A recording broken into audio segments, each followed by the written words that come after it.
Hi, Matt B here, and welcome to M2M. 60 years ago today, on the 12th of September 1962, the then President of the United States, John F. Kennedy, gave a now very famous speech at the Rice University in Houston, Texas.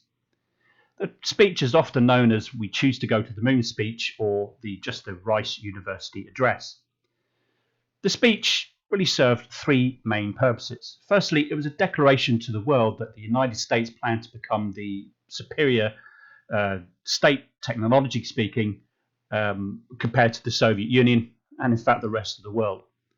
Secondly, it was a challenge to the scientific community to come together for a common goal.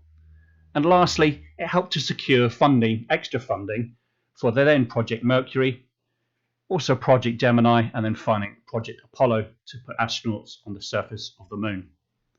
Anyway, that's enough of me wittering on. Here's the entirety of the entire speech. Enjoy.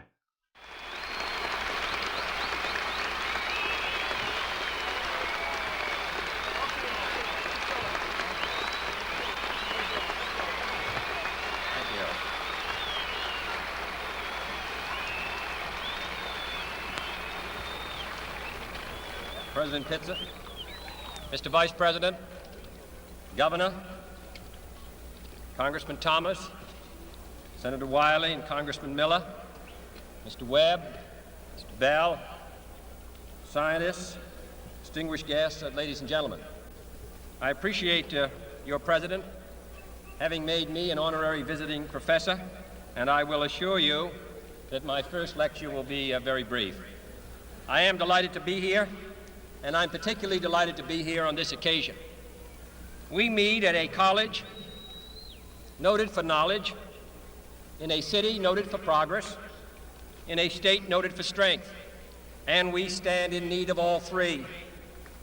For we meet in an hour of change and challenge, in a decade of hope and fear, in an age of both knowledge and ignorance. The greater our knowledge increases, the greater our ignorance unfolds.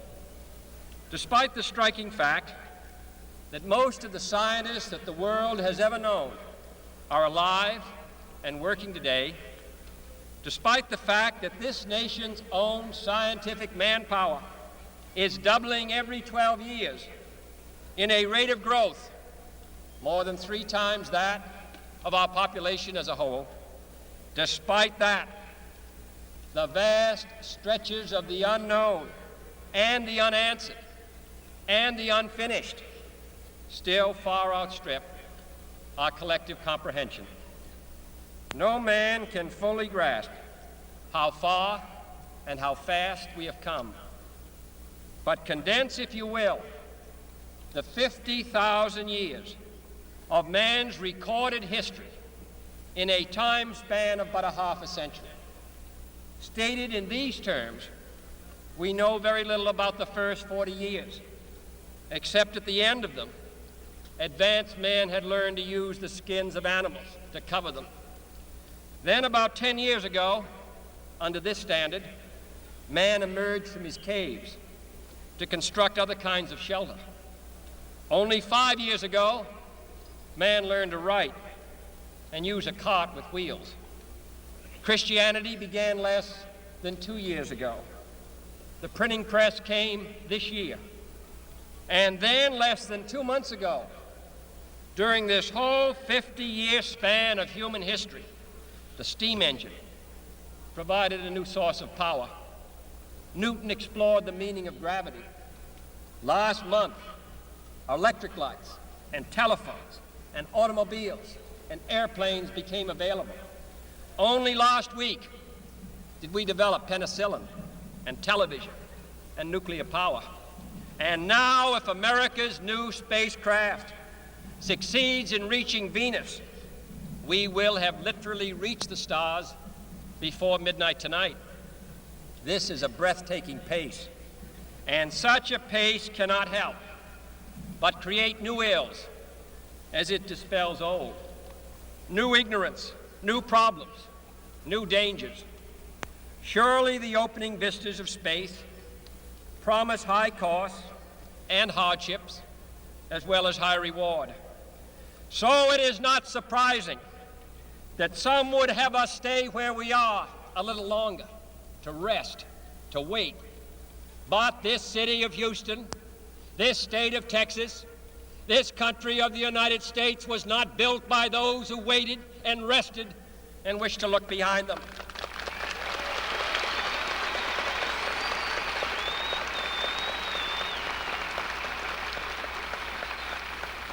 This country was conquered by those who move forward, and so will space.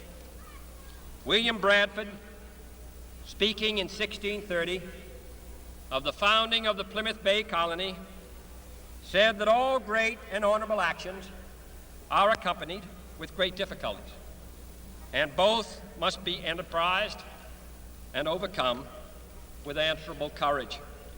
If this capsule history of our progress teaches us anything, it is that man in his quest for knowledge and progress is determined and cannot be deterred. The exploration of space will go ahead, whether we join in it or not. And it is one of the great adventures of all time. And no nation which expects to be the leader of other nations can expect to stay behind in this race for space. Those who came before us made certain that this country rode the first waves of the Industrial Revolution, the first waves of modern invention, and the first wave of nuclear power. And this generation does not intend to founder in the backwash of the coming age of space. We mean to be a part of it. We mean to lead it.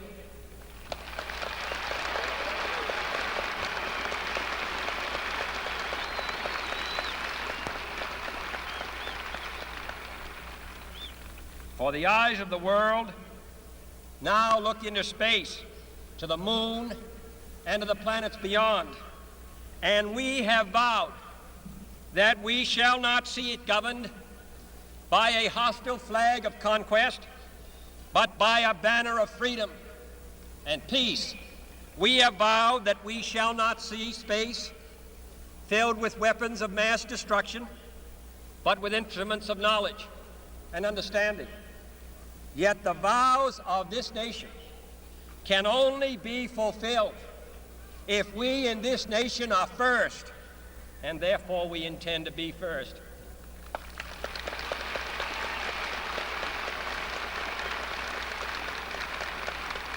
In short, our leadership in science and industry, our hopes for peace and security, our obligations to ourselves as well as others, all require us to make this effort, to solve these mysteries, to solve them for the good of all men, and to become the world's leading spacefaring nation.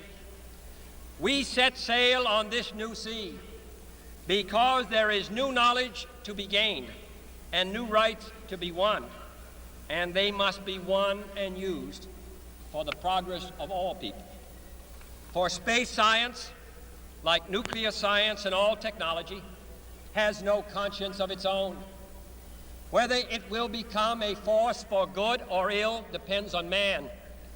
And only if the United States occupies a position of preeminence can we help decide whether this new ocean will be a sea of peace or a new terrifying theater of war. I do not say that we should or will go unprotected against the hostile misuse of space any more than we go unprotected against the hostile use of land or sea. But I do say that space can be explored and mastered without feeding the fires of war, without repeating the mistakes that man has made in extending his writ around this globe of ours. There is no strife, no prejudice, no national conflict in outer space as yet. Its hazards are hostile to us all. Its conquest deserves the best of all mankind, and its opportunity for peaceful cooperation may never come again. But why, some say, the moon? Why choose this as our goal?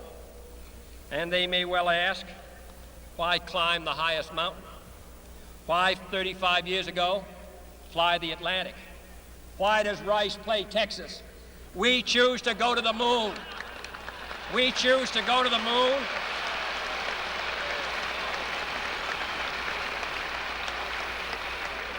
We choose to go to the moon in this decade and do the other things, not because they are easy, but because they are hard. Because that goal will serve to organize and measure the best of our energies and skills. Because that challenge is one that we're willing to accept, one we are unwilling to postpone, and one we intend to win, and the others too. It is for these reasons that I regard the decision last year to shift our efforts in space from low to high gear as among the most important decisions that will be made during my incumbency in the office of the presidency. In the last 24 hours, we have seen facilities now being created for the greatest and most complex exploration in man's history. We have felt the ground shake and the air shattered by the testing of a Saturn C-1 booster rocket, many times as powerful as the Atlas which launched John Glenn, generating power equivalents to 10,000 automobiles with their accelerator on the floor. We have seen the site where 5 F-1 rocket engines, each one as powerful as all 8 engines of the Saturn combined, will be clustered together to make the advanced Saturn missile, assembled in a new building to be built at Cape Canaveral, as tall as a 48-story structure, as wide as a city block, and as long as 2 lengths of this field. Within these last 19 months, at least 45 satellites have circled the Earth. Some 40 of them were made in the United States of America, and they were far more sophisticated and supplied far more knowledge to the people of the world than those of the Soviet Union. The Mariner spacecraft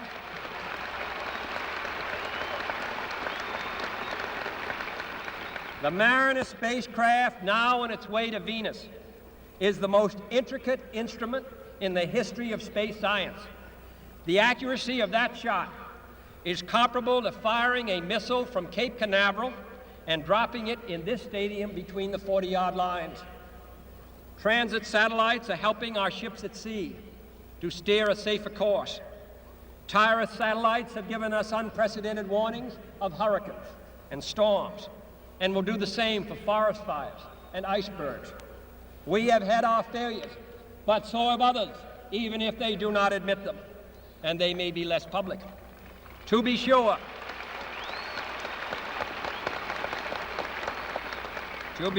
we are behind, and will be behind for some time in manned flight. But we do not intend to stay behind, and in this decade we shall make up and move ahead.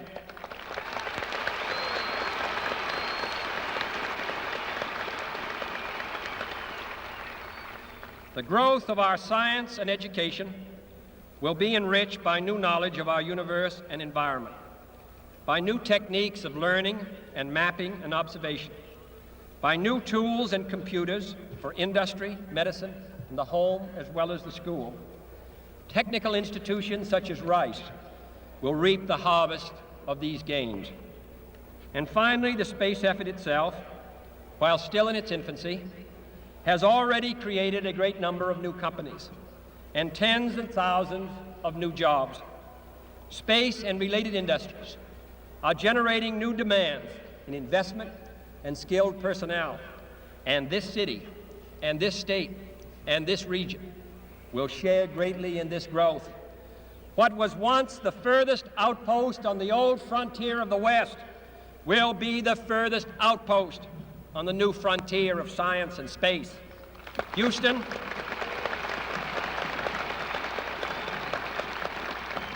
your city of Houston, with its manned spacecraft center, will become the heart of a large scientific and engineering community. During the next 5 years, the National Aeronautic and Space Administration expects to double the number of scientists and engineers in this area, to increase its outlays for salaries and expenses to $60 million a year, to invest some $200 million in plant and laboratory facilities, and to direct or contract for new space efforts over $1 billion from this center in this city. To be sure, all this costs us all a good deal of money. This year's space budget is 3 times what it was in January 1961, and it is greater than the space budget of the previous 8 years combined. That budget now stands at $5.4 billion a year, a staggering sum, though somewhat less than we pay for cigarettes and cigars every year. Space expenditures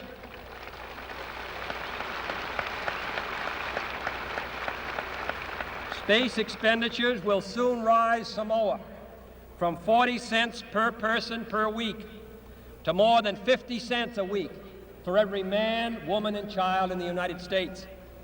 For we have given this program a high national priority, even though I realize that this is, in some measure, an act of faith and vision, for we do not now know what benefits await us.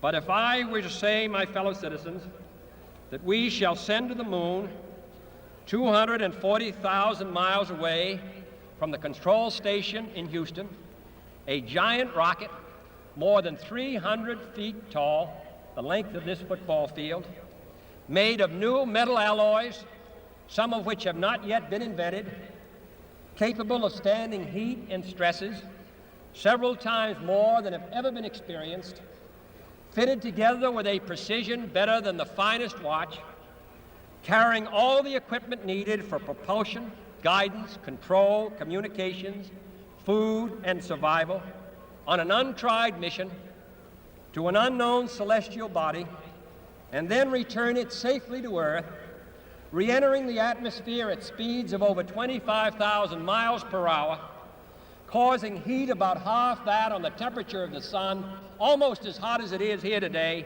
and do all this, and do it right, and do it first before this decade is out, then we must be bold.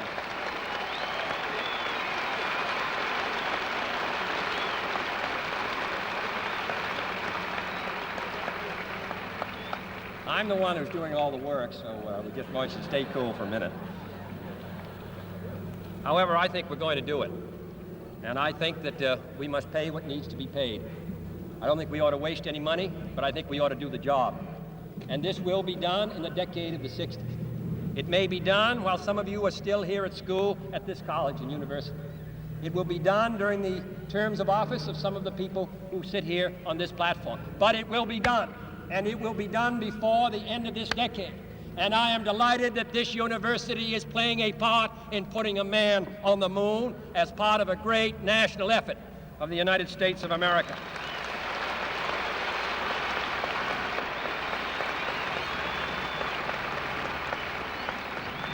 Many years ago, the great British explorer George Mallory, who was to die on Mount Everest, was asked why did he want to climb it. He said, because it is there.